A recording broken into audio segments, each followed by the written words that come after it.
Turn on my sunglasses.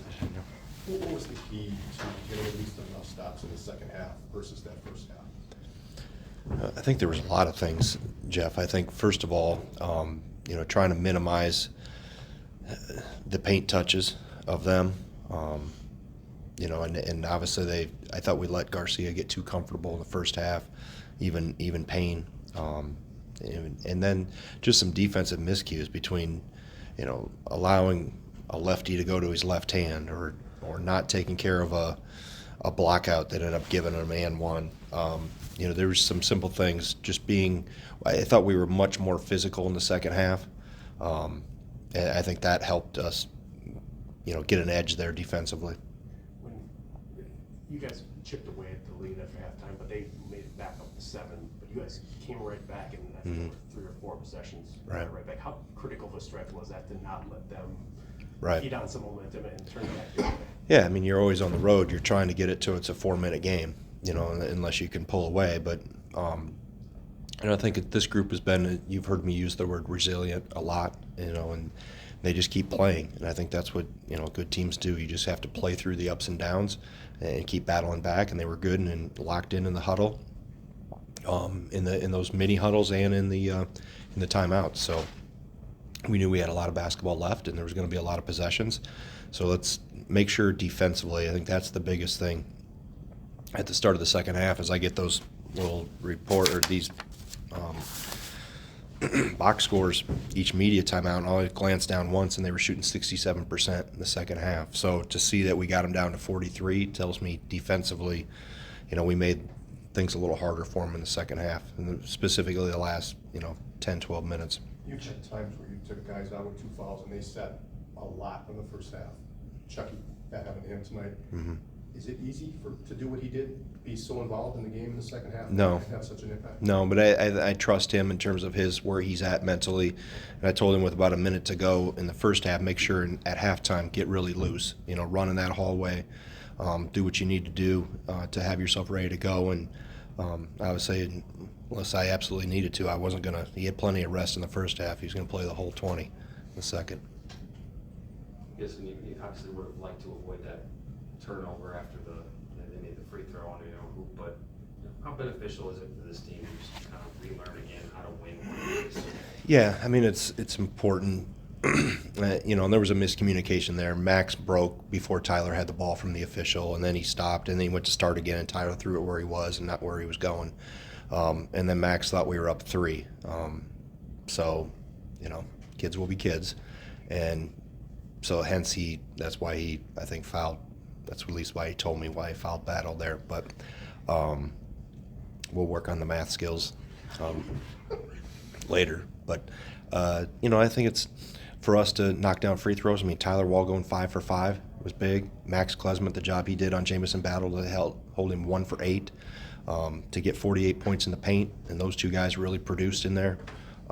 Those were all important things, and we got great contributions off the bench, even though they didn't score. I thought Lindsey gave us good minutes. I thought Gilmore did some good things when he wasn't sitting with some fouls. So it was, we needed everybody to get this done.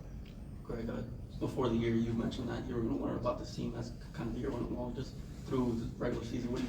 I think your point is the resiliency, but what do you? Yeah, I mean they're gritty as heck. We got flaws, we've got warts. So does everybody else. I mean, I'm watching all these other games. I've seen everybody in the league up close. I mean, there's nobody perfect.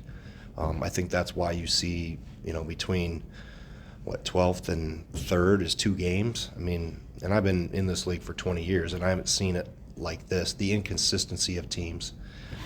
Aside from maybe Purdue, they were the least inconsistent of the inconsistent group. So why? There's a lot of theories behind it of why there's, we've had up down from game to game. Other teams have gone, 3-4 games in the ditch and then look like gangbusters for 3 or 4 games. So you just stay positive with them, keep pushing, keep asking for more. This group is, they're committed to the team, and that's the good thing. If we weren't, or if they weren't, they could have given up on this a long time ago. When things started to go south after when Tyler got hurt and we were trying to find our way. but they've just continued to battle and continue to give their best effort. This may be as good an effort group as I've been around. And again, we've got flaws and things that we have to get better at, and but the effort has always been there, and it showed tonight because their resiliency, they didn't crack when things got a little hectic there at the end of the half and then in the second half. Can you just speak a little bit to what you've got coming next week? I mean, do you look at it as a block of games potentially? Yeah, you gotta look at it one, but you're going into a tournament and you're trying to win the tournament. That's no matter where you're at. So we know we have Ohio State Wednesday night, and we'll prepare for them Monday and Tuesday, and you have to get the first one before you can go on to the second one. So I think just keeping that mindset and that approach, just like we've done throughout the year, and go one game at a time. I know it's March, so you just kind of have to ride your horses, but was your plan to just kind of let the guys, or your starting group just kind of roll until foul trouble or anything like that? Yeah, I mean, tonight, yeah. I mean, and obviously in that type of a tight game, it was, obviously Chucky wasn't going to come out. Tyler being, about the time I was taking Tyler out a couple times, he made a couple really good plays. So, you know what, as long as guys don't ask, if they're playing well and don't ask to come out, this time of year, everybody's tired. Everybody's got something bothering them or banged up. There's nobody that, if you played enough games and play hard enough, nobody's gonna feel real healthy right now or real fresh. It's just a battle of wills, really, when it comes down to get to this time of year. You mentioned that just kind of the shot looks better, or the kind of sequence looks better if the shot goes in. Mm-hmm. What could that kind of shot try to do for his confidence and just kind of finally seeing one go in? Yeah, I mean, he's a really good player who's maybe unfairly been pointed out as missing a couple game-winning shots or what would have been a game-leading shot. And you know what, as a player, you can't be afraid of that moment, because you're probably going to miss more than you're going to make over the course of your career. So it's easy to judge and assess blame or whatever from the outside, but usually the people that are doing that have never been in those guys' shoes, have never been there as an athlete, and understand what that's like and how you have to, move on to the next, make or miss. He's a hero last March because he banks one in. They're making T-shirts with his face on it and all that, and he misses a couple, or we don't get a couple games, and then that's part of it. That's part of the deal. You understand that when you sign up for it.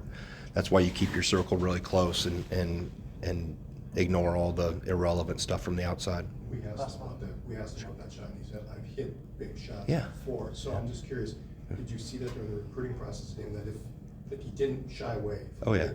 Yeah, I mean, I've seen him hit big shots, especially in high school, winning, state championship and stuff he's done. He's not afraid of the moment, and that's what you need. You can't worry about what happened in the past. You got to be ready to take the next one.